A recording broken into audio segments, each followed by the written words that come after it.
Dr. Mburu Kuria. I am a teacher, I'm a lecturer at Pioneer International University in Nairobi. I have done my work in Gikuyu orthography and phonology.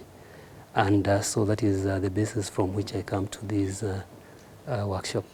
Actually, I've been writing in Gikuyu since I was small. I read Gikuyu from class 1. I think by the time I went to class 1, I could read and write in Gikuyu. But then with time, I realized that people do not write in Gikuyu. This is something that really made me wonder what happens, and actually made me want to write for them. Not that I've written a lot for them, but that is what actually made me start that. You know, Etwinka is a word meaning like a generational, you know, passing the baton from one generation to the other. It's like we are moving from one point to another point as far as a generation is concerned. And in this workshop, it's like we are moving from, you know, a state where we had our languages run by others, we had left them alone, but we are taking them back and owning them and using them in our writing, in our understanding our own cultures, in such things. So that is where the idea comes in of Ituĩka. You know, we're moving from, I would say, ignorance, like in not knowing what we own, what we are reaching, into recognizing that we are rich in our languages and we can do things with them. You see, we have had philosophies, we've had policies, you know, talking about teaching our vernacular, our first languages from class 1 all the way to class 3. But after that, there has not been much that has been said about it, and actually in the doing of it, this has not happened. Right now, we have a new curriculum, the CBC, and in this curriculum, they envision that these languages will be used, you know, the first languages will be used in the first 3 classes in school, and then one can continue learning those languages all the way up to university. This is a big step forward for our languages, because now they're going to become part of our, you know, language learning. And if they can do what they've proposed, I think the government is doing quite a lot in that regard.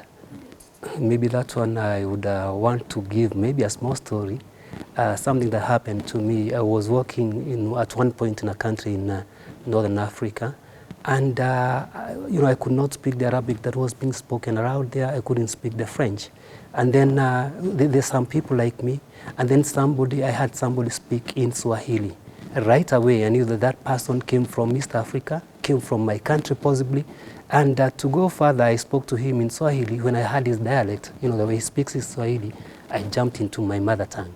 And we did communicate. You see, that is one way of identifying myself, that I belong here. So we use language to identify ourselves. Whatever we say, it's part of us. The language we use, it is not outside us, it is inside us. We are part of language, we are the language, and that is identity. Thank you for that. One of the big challenges that we have is about the language writing itself, the orthography. We have 5 dialects in Gikuyu, and each person tries to write what they say. In short, what I'm saying here is that we have the one grapheme, one phoneme, grapheme, you know, 1-to-1, so that when you speak and say this is what you want to write. But then we can't have that in an orthography. So the standard has not as yet been established. Even when it has been done to some extent, we still find we have issues with representation of some sounds. For example, when it comes to writing some sounds, like A, we use the I, but instead of the point up there, we have the tilde. Now, with that tilde, as well as with O, we have the tilde. After O, we have the tilde. Now, writing that is really difficult because you know, the computer is not made for fast writing using those symbols. Now, that becomes hard to write. Then again, reading it is also a bit confusing because unless you are fluent, you've done a lot of practice, writing in that becomes hard. That is the actual writing. But then when it comes to producing you know, creative work in the language, then it also becomes very difficult because most of the young people are not reading Gikuyu. They are reading in English, they are reading Swahili, meaning that you're writing for an audience that is very small and maybe is not interested because they would ask you, after all, I speak this language. If I'm reading it and writing it, what is it going to do for me? So that becomes a big issue as far as writing is concerned. I would tell them, thank you for that question, I would tell them that writing in your language is the best thing you can do for your own community.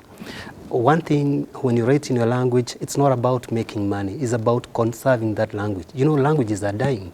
And unless we get people to put them down in writing, then we shall have no records of those languages if everybody stops speaking that language, like happened to Latin and many other languages. Even with Gikuyu, which is spoken by 8 million people in Kenya, the language can die. But if we have records, if people keep on writing in that language, then we surely are going to conserve our language. We shall talk about it. We can always go back to it because the records are there.